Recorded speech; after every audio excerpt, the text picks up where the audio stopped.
All right. Hello, everyone, and welcome to our presentation on Assistive Technology, Multi-Tiered Systems of Support, a framework for AT implementation.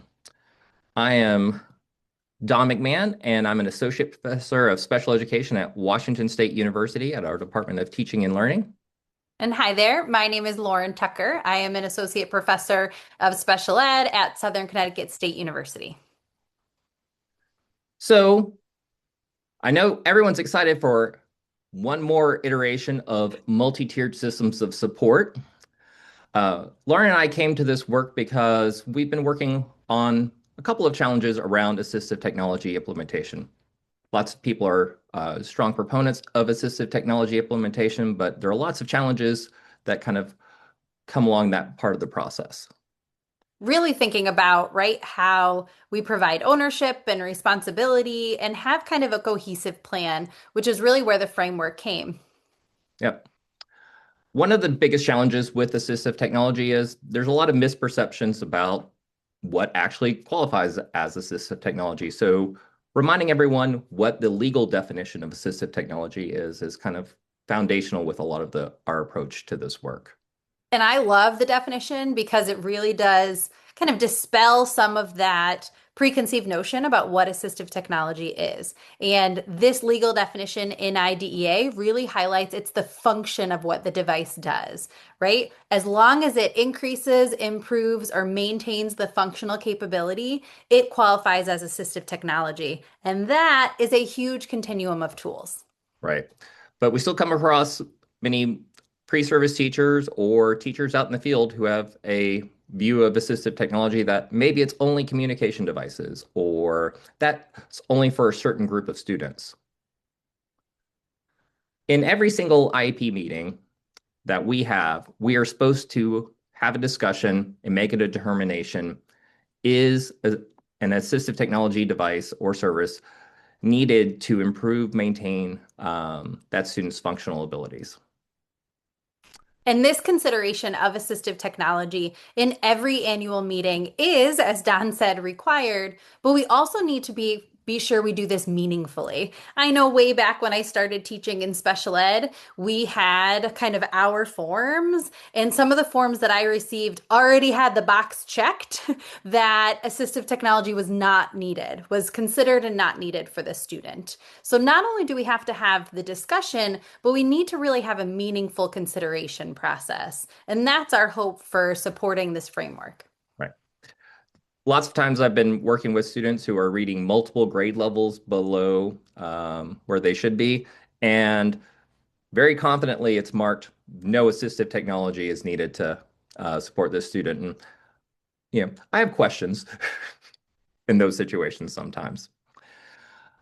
We were not the only people to have some of these questions and concerns. The U.S. Department of Education in January of 2024 put out the myths and facts surrounding assistive technology devices and services. This is a really great policy document that's still available up on the Department of Education website. You can scan it right there and find it. Highly recommend it, as it goes through some just really clear facts about assistive technology and dispel some of our common myths that kind of unfortunately still persist out there. I To will help. say that the document can somewhat be a little bit overwhelming. So, what we did to kind of really push it into a practitioner lens is Don and I wrote an article that is pictured on our slides next to the document, which is Say Yes to Address AT. And the QR code is linked to that article. And what we've done is we've developed a case study and we've taken the myths and facts that were listed so well and put them into practice. So provided a specific case example of a student named Kira and showing how throughout the student's educational experiences, how can we then dispel some of these myths that might exist within her assistive technology implementation process. And so we don't have time to hit all 28 of those myths and there's facts, but we do want to really highlight two. One of them we've already touched on. Assistive technology only needs to be considered at some IEP meetings. It definitely needs to be considered every single time. And as you're kind of reflect on kind of changing a school-wide kind of culture, think about is there any AT that we could be documenting here to help support this student as they transition from to the next grade, to the next classroom down the hall, or even if they move out of our school district, documenting what they're using is incredibly helpful. Right. As Don said, in that present levels of performance, right, thinking exactly what is the student utilizing within their least restrictive environment to make progress on their goals and objectives. And that really needs to be discussed at each meeting in terms of what should we move forward with, or what maybe does the student need to have kind of looked again. The other myth that we really want to highlight here is one of the bottlenecks sometimes of AT implementation. An assistive technology evaluation is required before providing any assistive technology is a myth. So the fourth myth there. The fact is, it's not required to provide AT. There might be situations where something's just, this will be the right tool, or you want to try something out. Waiting for an AT evaluation shouldn't be a bottleneck that will delay services in a timely manner. And I see within this myth the real kind of essence of it is empowerment. Empowerment for the team, empowerment for the kind of students support individuals, right? Their parents, their family, and their educational specialists to really say, we know this student the best. Well, how can we be then empowered to recommend and explore assistive technology?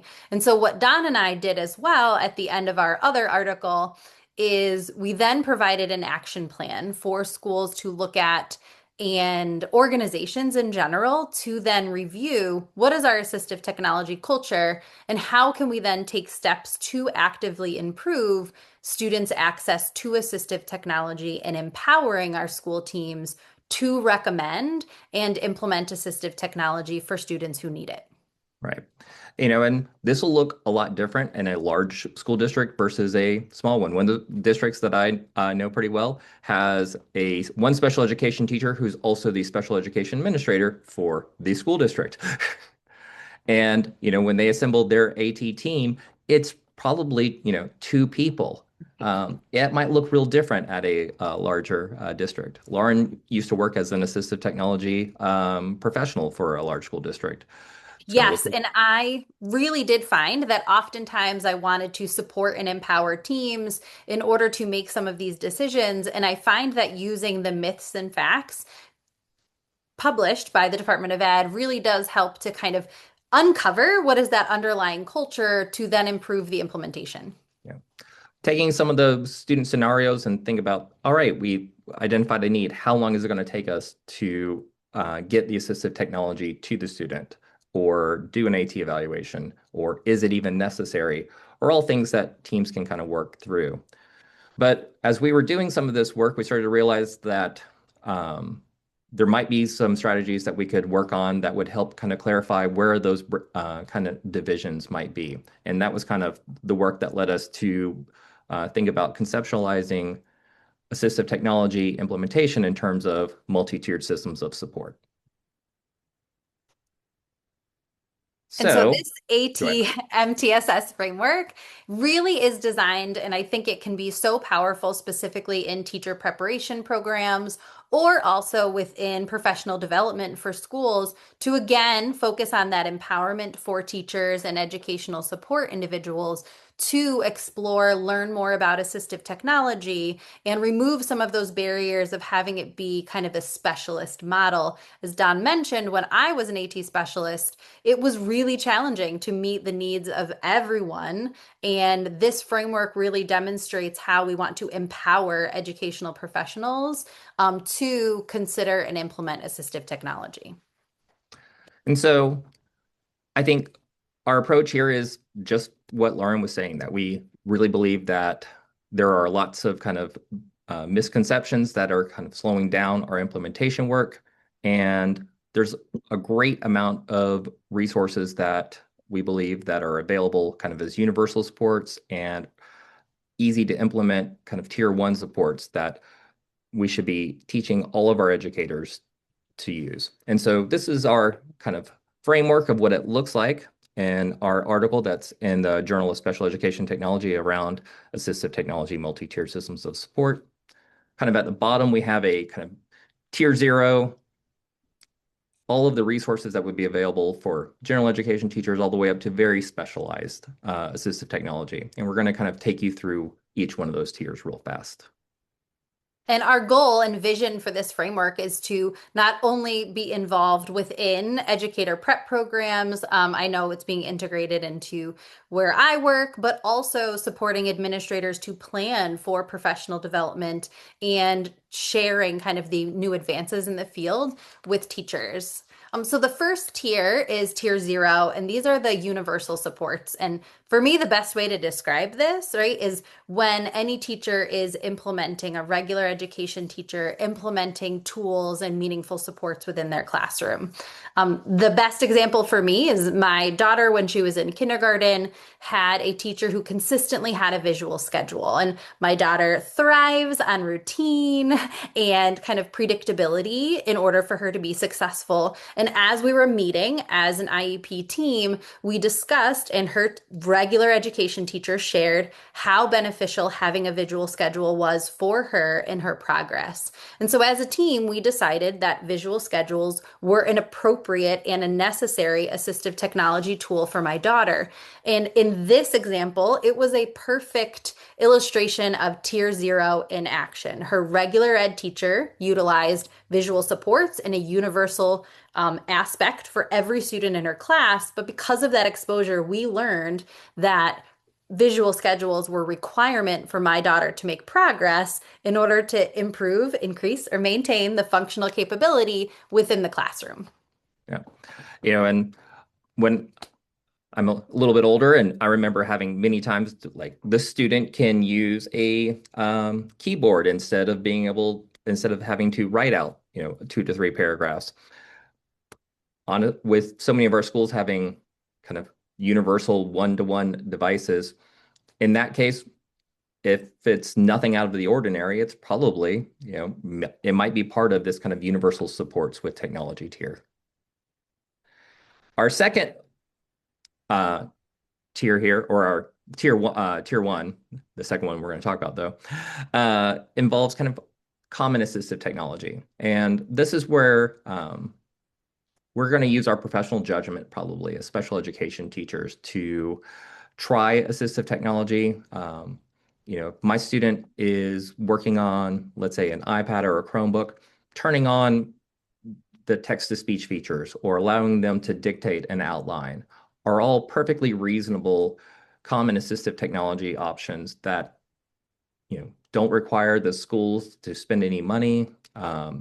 Getting my students access to Bookshare if they're eligible would all be perfectly reasonable common AT tools that I think fit into an understanding of this kind of tier 1 description. And as we're thinking about teacher preparation programs, these are the types of accessibility tools and assistive technology that we need to make sure that our teachers are leaving our programs with a firm understanding of how to implement, because they might be the only teacher in a small rural school district, or they might be the most capable special education teacher with good updated technology knowledge in a larger school as well. Right. And this can also be a great plan for principals and leadership in schools to think, okay, how do I then empower my teachers to know exactly what are the common AT tools because the field of technology changes so rapidly? Our next one, tier 2, is probably where that IEP team meeting might need to come and make a determination there. Are we going to have an outside person, or do we have the resources with an AT professional in our school district, or a teacher with uh, with the ability to do a full AT evaluation to help support this student?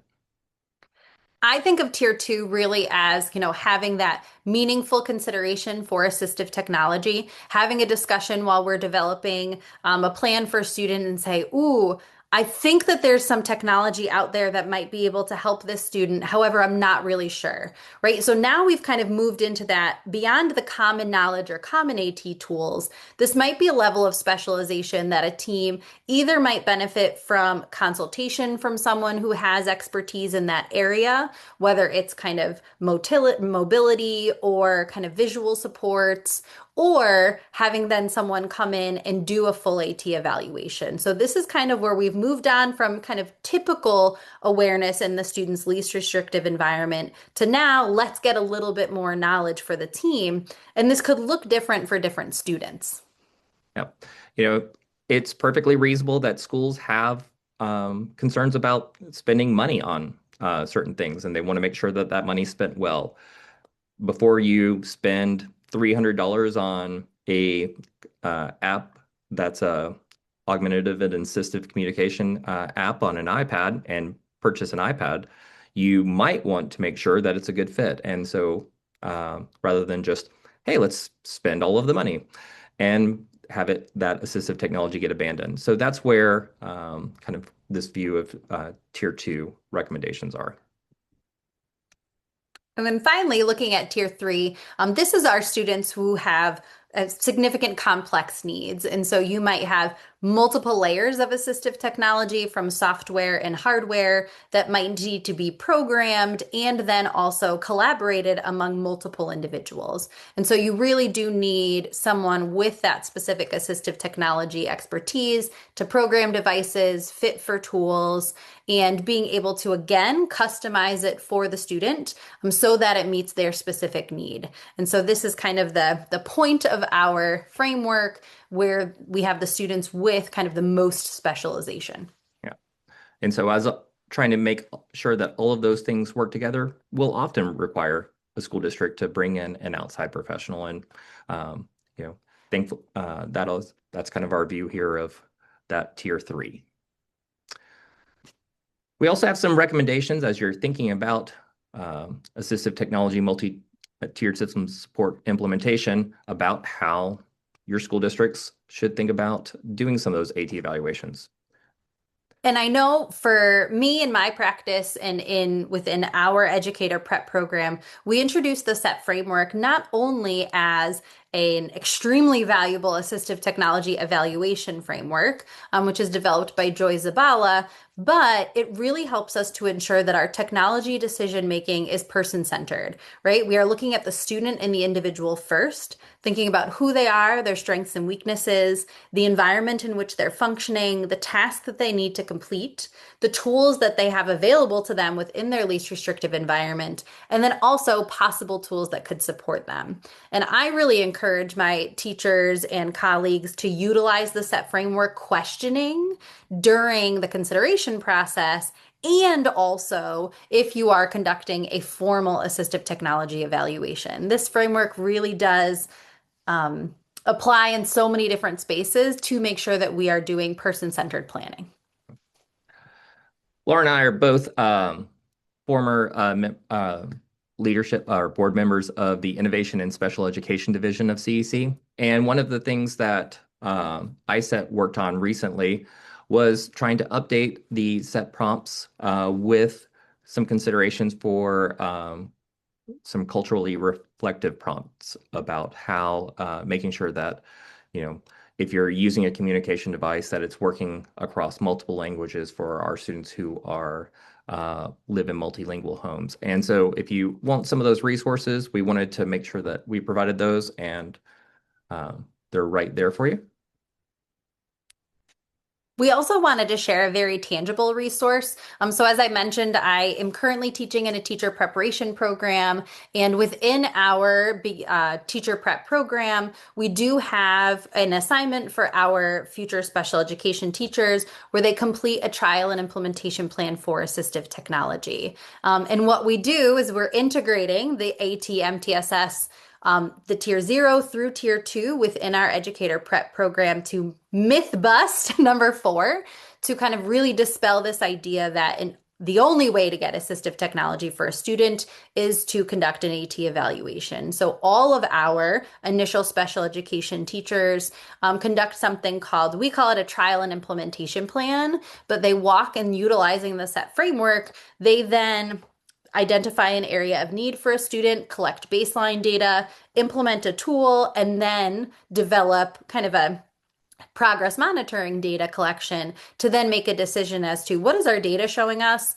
and then how would this assistive technology support the student. And so we do have a link to the template that I've been using, but really thinking about now, what does this framework that is a little bit theoretical, what does this look like in practice? And how can we then continue to empower educators to have and own this assistive technology knowledge and decision making to support access for their students? And so we hope that you find some of these resources helpful.